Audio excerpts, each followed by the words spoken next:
name is Margaret N. Windsor, and I was kidnapped from Buckingham Palace in 41 and brought to Moulton, Alabama, Lawrence County, and I was given the name of a twin, Peggy and Dempsey. I married Childers later, and I still have to use this name. I use Peggy Ann Childers, but my real name is Windsor, and this is the woman that killed her twins, Peggy and Carl. They were born out of wedlock, and the family covered it up, and they stole my identity and gave me her name.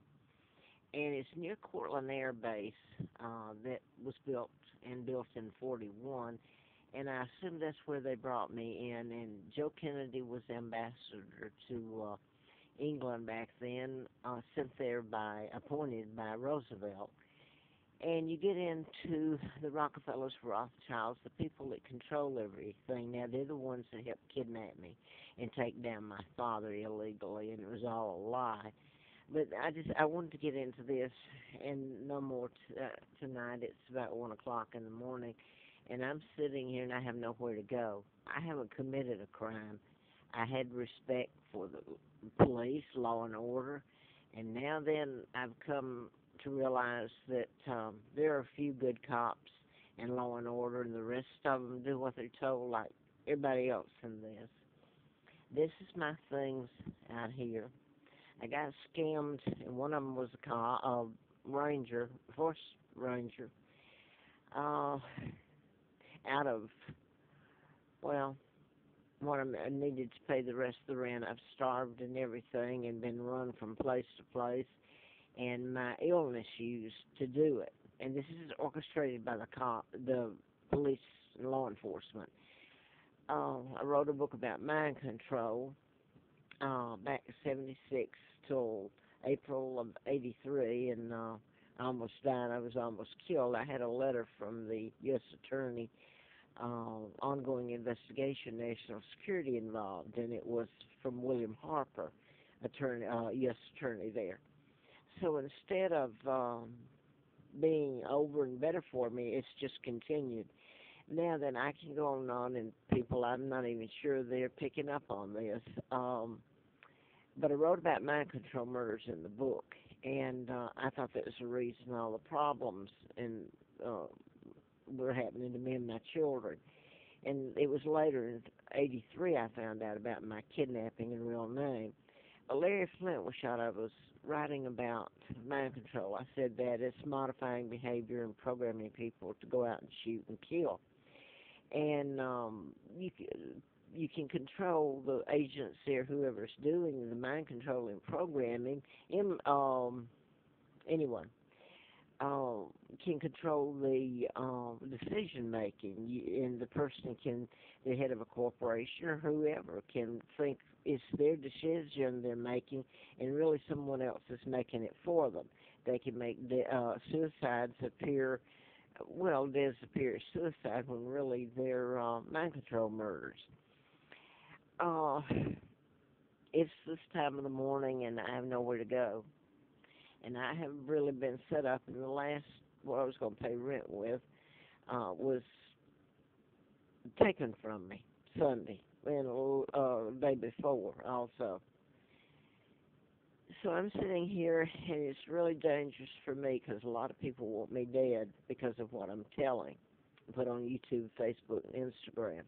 Larry Flint was shot, and the person was programmed to shoot him March the 6th of 78 and kill his attorney in Lawrenceville. And I was living in Marietta, Georgia, doing the book.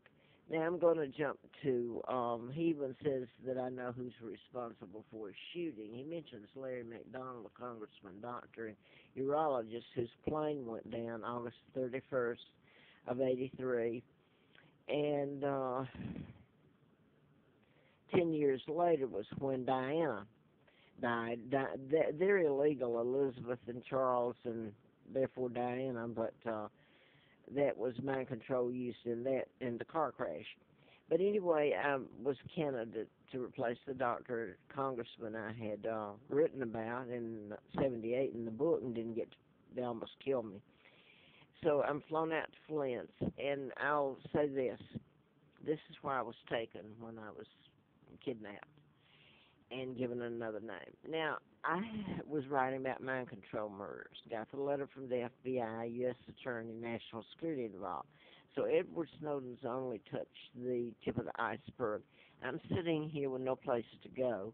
I have been beaten. I have been run, and law enforcement has been a part of it, but the people didn't have to do it.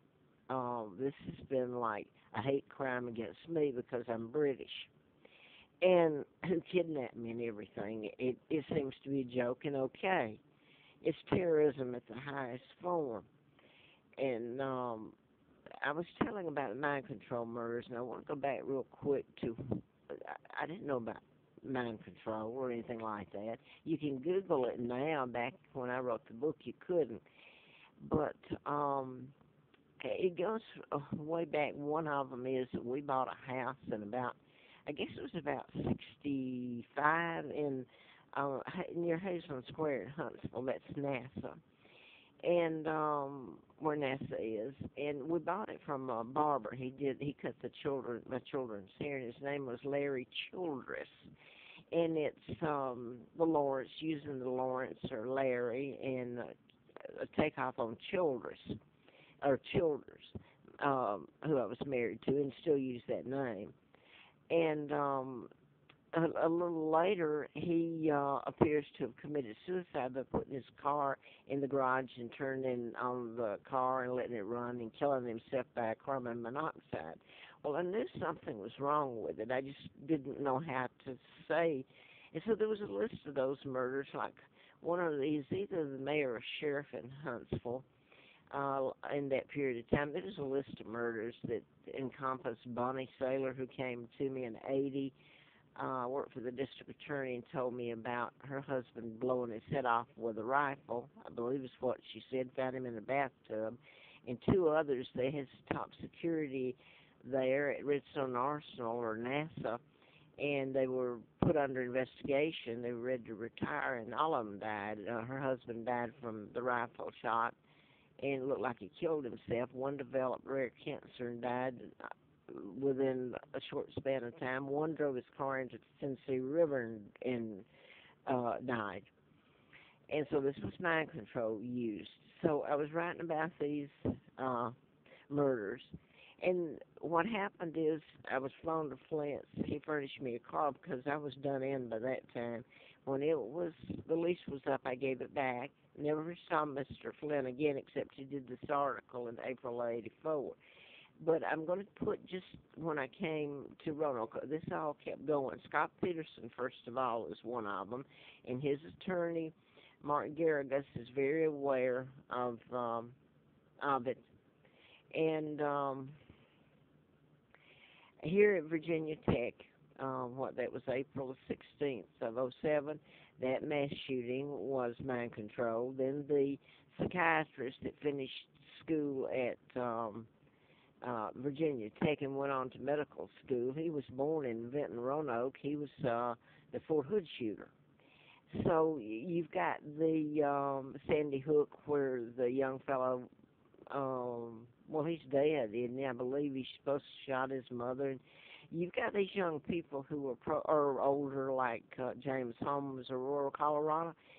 And now then they're wanting to take the guns away, which this has nothing, or lock them up and call them crazy. This has nothing to do with mental health or being crazy. This has to do with being programmed without your knowledge and programming you to do whatever they want you to do. And that's why yesterday, and I'm going to leave it because the Gabby Gifford that in Tucson, Arizona, was one with her husband. She's married to Mark Kelly, a twin to Scott Kelly, who I believe is up in space now. But the shooting yesterday, or it was Wednesday now, was not a hate crime. That was programmed in, and the young fella even said, I believe he said, I had to do it. Well, he doesn't even know he's been programmed. He's saying what he's told to say, and he couldn't have stopped it. He's a victim. That's what you can't get across to people. He's a victim just as much as the people he shot. What was his name? His name was Dylan Roof. So I could